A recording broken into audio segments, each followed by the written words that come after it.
Tony DOW was well known for his role as Wally Cleaver, the kind and trustworthy older brother in the classic American sitcom Leave It to Beaver. For millions of viewers, he embodied responsibility, warmth, friendliness, and the idea of a young man maturing into adulthood with charm and honesty. However, Tony's life was filled with difficulties, personal struggles, and family tragedies that were largely kept out of the public view until his later years. After a protracted fight with cancer that tried not only his strength but also his family's emotional fortitude, DOW passed away on the 27th of July 2022. At the age of 77, his last months exposed the beauty of a humble life as well as the hardships his loved ones faced on a personal level as they dealt with loss, uncertainty about their health, and the financial strain that comes with chronic sickness. The reason for Tony DOW's death signaled the conclusion of a protracted and draining struggle that had a devastating effect on his body and the people who loved him. In addition to being a medical fact, his cause of death, complications from cancer that rapidly spread through his liver and surrounding organs, was a trip that put everyone's fortitude to the test. Unlike abrupt illness, cancer is a slow-moving thief. Energy is the first thing it steals, followed by mobility, appetite, and finally the little daily pleasures that used to come naturally.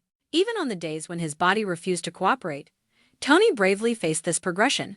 Only his closest loved ones saw the nights of suffering, exhaustion, and terror that lay behind the public updates and the courageous messages he sent to his followers. Tony's liver started to fail as the illness progressed, which resulted in disorientation, edema, and extreme exhaustion.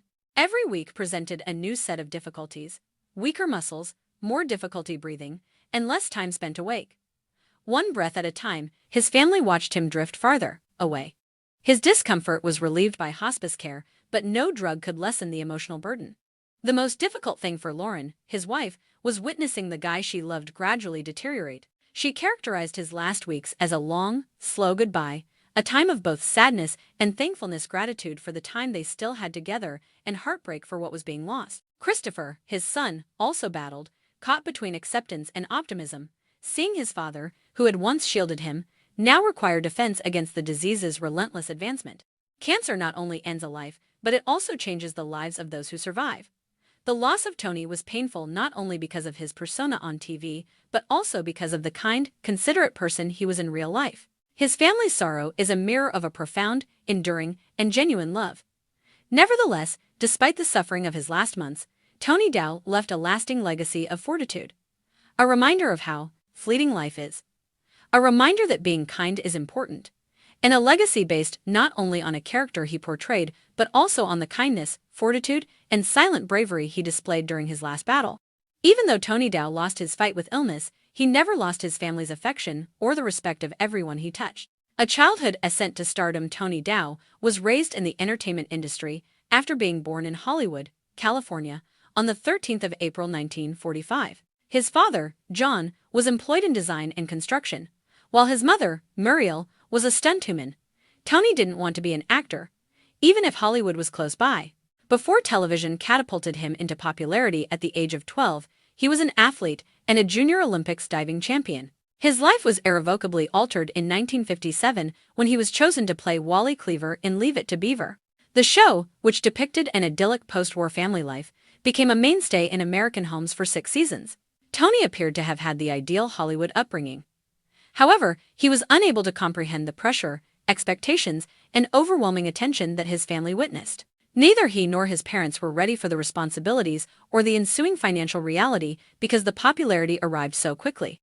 Growing up in the spotlight, the difference between Tony's real-life struggles and Wally Cleaver's idyllic world became more apparent as he grew older. Like many young actors, he experienced emotional difficulties and identity uncertainty after the program ended in 1963. He once acknowledged, "I didn't know who I was without Wally when the show ended." To support himself and later his expanding family, Tony did a variety of professions in the 1,970 seconds and 1,980 seconds, from directing to construction. He only got a meager salary for a show that aired nonstop for decades because fame did not ensure financial security and there was little safety for young actors at the time. His connections with family, his marriage, and his mental health were all impacted by this financial strain. He struggled with depression, something he did not discuss in public until much later in life. He was among the first well-known TV actors to publicly acknowledge his battle with mental illness, stating in interviews, "I was sick of everyone believing that I was the genuine Wally Cleaver. I always felt like I had to be flawless." He lessened stigma for countless Americans going through similar silent struggles by speaking the truth. A reimagined career as an artist, director, and actor, Tony found genuine emotional solace in painting, even though acting continued to be a part of his life.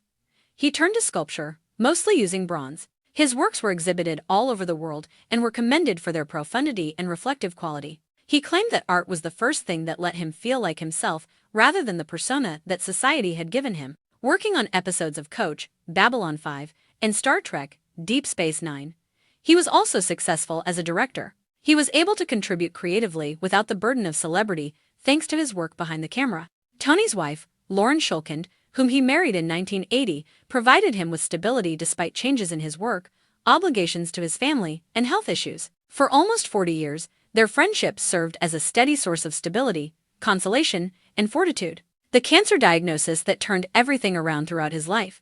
Tony DOW had struggled with a number of health problems, but nothing compared to the dreadful diagnosis he received in 2021, a return of cancer that had previously been in remission. His liver was affected by the aggressive malignancy, which resulted in additional difficulties and ultimately organ failure. He experienced severe blood count variations and a weakened immune system, which limited his options for treatment. Tony maintained his optimism in spite of everything. He taped messages expressing gratitude to fans for their decades of support, grinning despite his suffering and constantly attempting to keep his loved ones worry-free. However, his family was aware of the reality. The nights he had trouble breathing, the fatigue following treatment, the anxiety that surfaced as therapies lost their effectiveness. It was a slow decline that broke our hearts one day at a time. According to his wife Lauren, his family's emotional cost, Tony's family suffered greatly as a result of his illness financially, emotionally, and physically. 1. The cost of healthcare, even for individuals with insurance, cancer treatment can be quite expensive. The family's resources were depleted by hospital stays, prescription adjustments, various specialists, and round-the-clock care. Lauren would frequently stay up all night to keep an eye on his breathing or assist him in controlling his agony. 2. Perplexity and pressure from the media. During his last days, there was a lot of public and media misunderstanding due to uncertainty about his condition. The family was quite upset when a premature death notification went viral. Lauren later said that the miscommunication was caused by grief and emotional tiredness. Before hospice workers confirmed he was still alive, she had thought he was dying. The family was devastated, overburdened, and embarrassed by the circumstances. 3. Stress on loved ones. Emotionally, Christopher, his son, found it difficult to watch his father gradually deteriorate. According to family acquaintances, during Tony's last weeks, Christopher struggled with acceptance and hope. Although hospice care offered assistance, the emotional burden was significant. According to Lauren, the encounter was the most difficult and drawn-out farewell. Tony DOW's last days. Tony was surrounded by love, music, art, and family during his final days at home. Although hospice staff made sure he was comfortable, there was a great deal of emotional burden on those who saw him deteriorate. Tony's family announced that he had died quietly in his sleep on the 27th of July 2022. He was 77. Complications from cancer that had rapidly spread to the liver and other organs were determined to be the cause of death. How his family was affected by his death. His family was permanently damaged by the tragedy. They had trouble with financial pressure after months of medical treatment, emotional confusion from the premature announcement event, waves of grief, some silent, some overpowering, the difficulty of controlling public attention while grieving privately. Afterward, Lauren talked candidly, stating, "Without him, we feel lost. The house seems too quiet on certain days. On other days, I think of him everywhere." Christopher, his son, stated, "My dad was kind, considerate, and creative.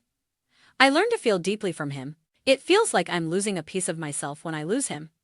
The family's persistent difficulties. Tony's family had a number of unresolved problems even after his death. 1.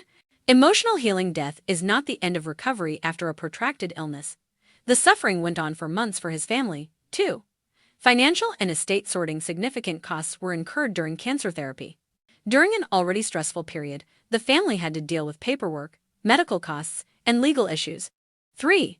Interest of the public. While they were still attempting to grieve in privacy, the family felt pressure from media outlets requesting remarks or interviews. 4.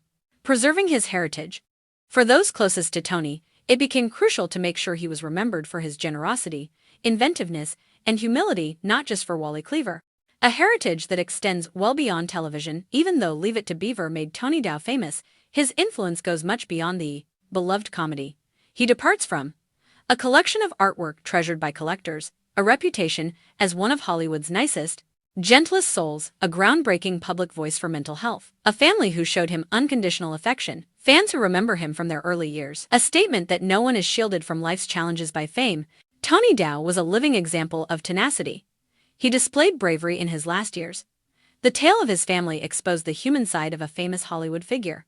In conclusion, early celebrity, silent struggles, tenacity, and intense love were all part of Tony Dow's life. His death from cancer-related complications signaled the end of a protracted journey full of highs and lows, successes and setbacks. However, the difficulties his family encountered point to a greater reality. Every adored celebrity has a family dealing with suffering that the outside world is blind to. Tony's tale serves as a reminder that legacies are based on bravery, compassion, and sincerity rather than perfection. And all three were personified by Tony Dow.